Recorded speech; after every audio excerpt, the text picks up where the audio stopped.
ایک مسلمان اور ایک شیعہ ہونے کے ناطے اور دعا پہ ہم عقیدہ رکھتے ہیں، اس لیے لازمی ہے ہمارے لیے کہ ہم جو ہیں آداب دعا کا خیال رکھیں۔ تو کل جو عرض کیا بسم اللہ الرحمن الرحیم پڑھنا دعا سے پہلے، خداوند متعال کی حمد و ثنا کرنا اپنی حاجت مانگنے سے پہلے، اور پیغمبر و آل پیغمبر پہ درود بھیجنا، اور ائمہ معصومین کو شفیع اور واسطہ قرار دینا اپنے اور خدا کے درمیان، اور گناہوں کا اقرار کرنا، انہیں اپنے آپ کو پیش کریں خدا کے سامنے کہ میں ایک گناہ کار بندہ ہوں، لہذا میرے گناہوں کو زیادہ وہ مد نظر نہ رکھیں، لہذا۔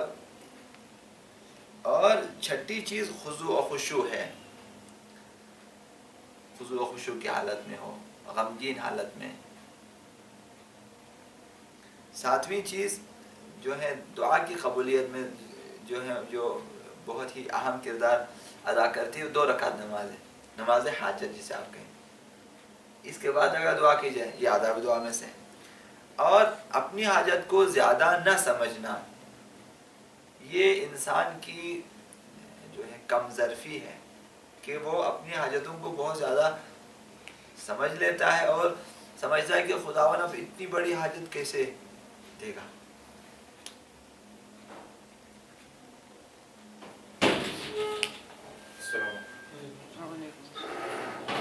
دنیا میں ایک جو ہے دن کو نقل کیا کہ مجلس ہو رہی تھی، شیخ صاحب مجلس پڑھ رہے تھے، تو اس دن مخصوصہ مجلس تھی، تو کہا کہ آج جو ہے خداوند سب کی حاجتیں جو ہیں قبول فرمائے گا، دعا مانگے۔ ایک بابا تھا، اس نے کہا کہ خدا یار دنیا میں دولت، آخرت میں جنت ہے، باقی سب دوسروں کو دے دے، یعنی میرے لیے 2 چیزیں تھے، دنیا میں دولت دے، آخرت میں جنت دے، باقی ٹھیک۔ اس طرح سے شارٹ کٹ نہ کریں اپنی حاجتوں کو، اس طرح سے پھر بھی چھوٹی ہے یہ چیز بھی، تو اپنی حاجتوں کو جو ہے بڑی نہ سمجھیں، اور اس طرح سے بھی خدا کو جو ہے شارٹ کٹ جو ہے نہ بتائیں، حاجتیں بھی آرام سے۔ یہ 7 چیزیں میں 8۔ 9ویں چیز آج عرض کرنی ہے وہ یہ کہ دعا کو عمومیت دیں، اگر آپ چاہتے ہیں اپنی دعا قبول ہو جائے تو اسے عمومیت دیں، یعنی اس میں دوسروں کو بھی شامل کر دیں، نہ صرف مجھے، ان کو نہ صرف مجھے یہ نہ کہیں، دوسروں کو اپنی دعا میں شریک کرنا قبولیت جو ہے دعا کا باعث ہے۔ خدایا ہمیں بخش دے، نہ کہ مجھے بخش دے، باقیوں سے مجھے کوئی سروکار نہیں، ایسا نہ ہو۔ دعا میں عمومیت آداب دعا میں سے ہے، اگرچہ آپ اپنی ذات کے لیے دعا کریں لیکن عمومی دعا بھی کریں، خدایا مجھے بھی بخش دیں، رب اغفر لی، خدایا مجھے بخش دیں، ولی والدیہ، اور میرے والدین کو بخش دیں، ولی جمیع المؤمنین والمؤمنات، تمام مومنین و مومنات کو بخش دیں۔ دعا کو آہستہ آہستہ آپ اس کو وسعت دیتے جا رہے ہیں۔ السلام علیکم۔ تو آداب دعا میں سے ایک یہ ہے کہ دعا کو عمومیت بخشیں۔ 10، قبولیت دعا کے بارے میں حسن ظن رکھیں، نیک گمان رکھیں، مثبت سوچ رکھیں دعا کی قبولیت کے بارے میں کہ خداوند میری حاجتوں کی برآوری پہ قادر ہے، میری حاجتیں پوری کر سکتا ہے، وہ کسی کی طرفداری نہیں کرتا، وہ کسی کا جو ہے ظاہری چہرہ نہیں دیکھتا، وہ کسی قوم قبیلے کو نہیں دیکھتا، وہ امیر غریب کو مد نظر نہیں رکھتا، وہ صرف دعا کرنے والے کے اعمال اور اس کے اعتقادات اور اس کی نیت کو دیکھتا ہے۔ حسن ظن رکھیں کہ اگر وہاں سے میری دعا قبول نہ ہوئی یا وہ چیز جو میں نے خداوند متعال سے طلب کی ہے وہ نہ ملی، تو سمجھیں کہ یا ادھر سے کمی ہے یا پھر اس میں مصلحت ہی نہیں ہے، میرے لیے وہ چیز بہتر نہیں ہے۔ نیک گمان رکھیں، نہ ان کی وہ تو ہماری سنے گا ہی نہیں، ایسے گمان نہ کریں۔ ہم گناہگار کی دعا خداوند کدھر سنتا ہے، ہماری دعا ایسا تصور نہ کریں کہ وہ نہیں سنتا، وہ یا سامع کل صوت، ہر آواز کا سننے والا ہے۔ سن لیتے ہیں. امید رکھیں اور نیک گمان رکھیں کہ وہ کر سکتا ہے اور کرے گا. لہذا حسن رکھیں. بندہ خدا سے بدگمان نہ ہو یہ حرام ہے. خدا کے بارے میں بدگمان ہونا کہ خدا میری نہیں سنے گا, خدا میری دعا قبول نہیں کرے گا, خدا کو مجھ سے دشمنی ہے, ایسے خیال گناہ. 11واں ادب, نماز کے بعد دعا کرنا. بہترین اوقات دعا کے لیے نماز کے اوقات ہیں. جب آپ نے نماز پڑھ لی دعا کے لیے ٹائم نکالیں. یہ بہترین آداب دعا میں سے یہ ہے کہ نماز کے بعد دعا کی جائے.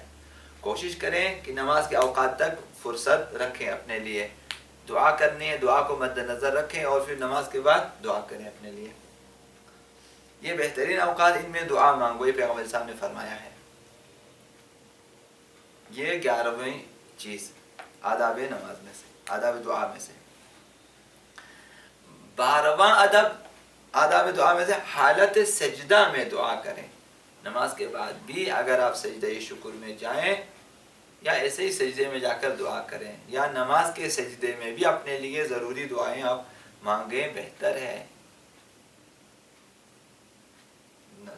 یا ولی العافیہ اسألک العافیہ عافیت الدین والدنیا والآخرہ.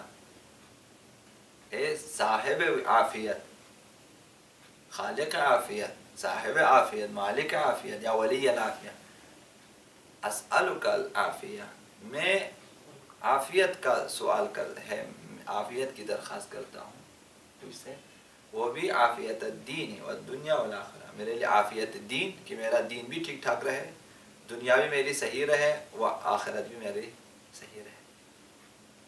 سجدے میں اس طرح سے.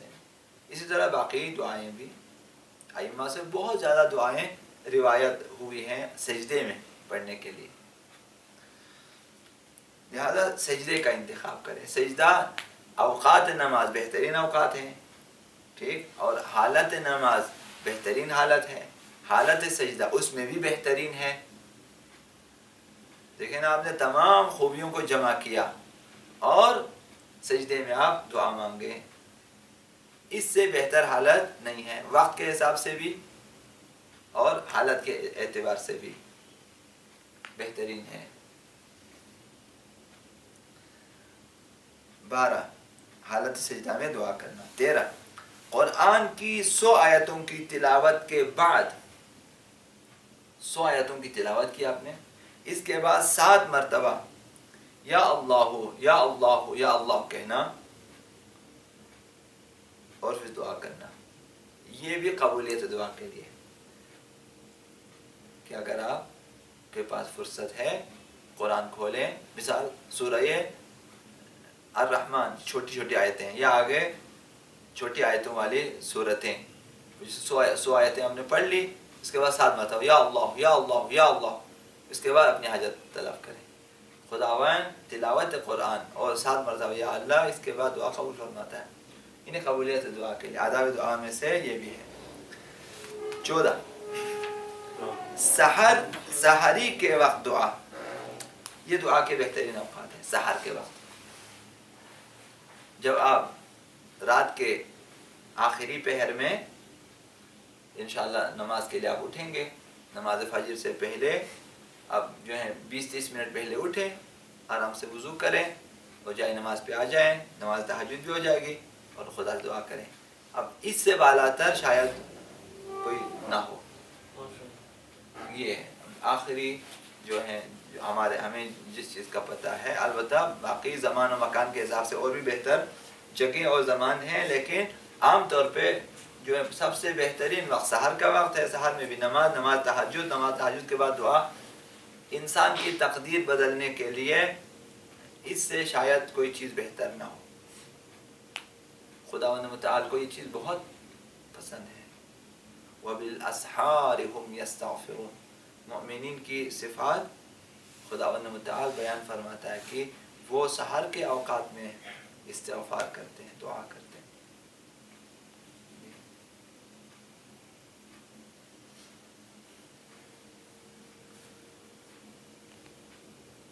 دلا بسوز, سوز تو کا رہا بکند دعائے نیم شبی رفع صد بلا بکند. حافظ کے بارے میں ہے کہ انہوں نے یہ سحر خیزی کے لیے کہ دعائے نیمہ شبی آدھی رات کے بعد جب آپ اٹھ کے دعا کرتے ہیں رفع صد بلا بکند بہت زیادہ بلاؤں کو.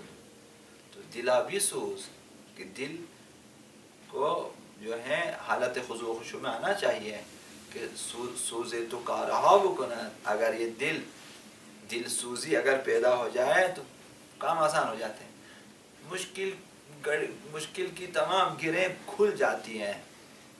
یہ سب جو ہے اپنے اندر ہے, اندر سے سب کچھ آپ کھول سکتے ہیں. ہماری مشکلات جو باہر سے حل نہیں ہوتی ہے یہ کہ اندر مشکل ہے, اندر کی مشکلات کو حل کریں باہر کی مشکلات حل ہو جاتی ہیں.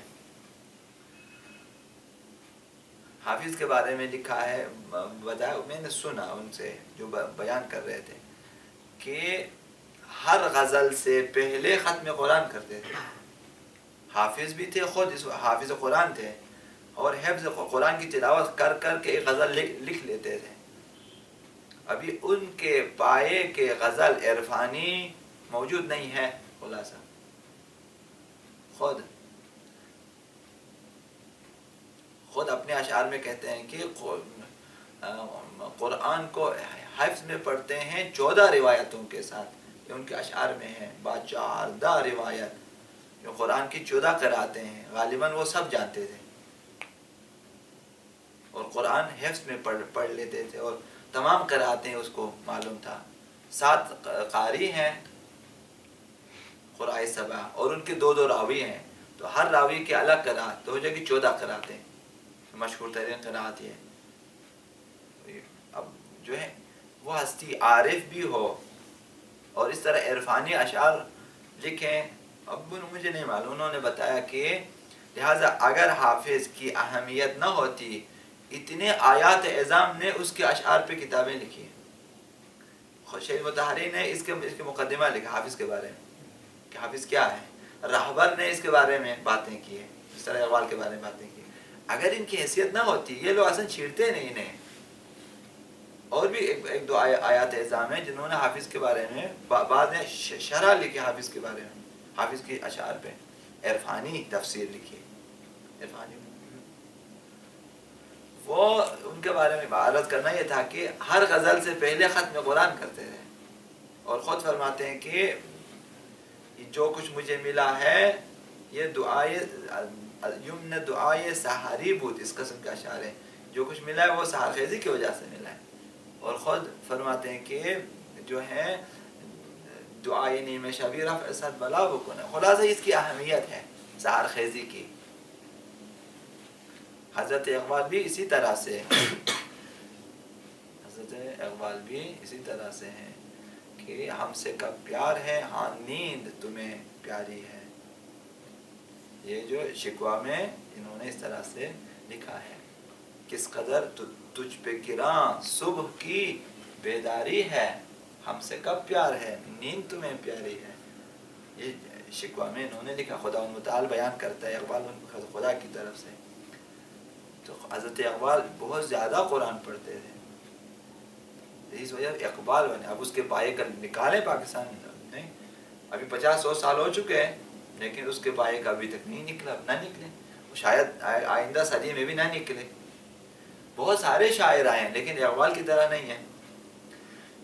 شعر زیبا ہے لیکن انقلابی, شعر زیبا ہے اور انقلابی. ابھی ایران کے بڑے بڑے لوگ اقبال کے مداح ہیں, ان کے اشعار پڑھتے ہیں, حالانکہ وہ اہل زبان ہیں, انہوں نے فارسی سیکھی ہوئی ہے. اقبال تو فارسی زبان نہیں ہے, انہوں نے سیکھ لیا, لیکن بہرحال وہ بھی سحر خیز, نماز خوان, قرآن خوان, یہ سارے تو ہمارے لیے بھی ہے کامیابی صورت. تو سحر کے اوقات میں دعائیں قبول ہوتی ہیں. اگر مہم ترین حاجتیں آپ کے پاس تو سحر کے اوقات میں رکھیں تاکہ آپ کی دعا قبول ہو جائے. اور محمد و آل محمد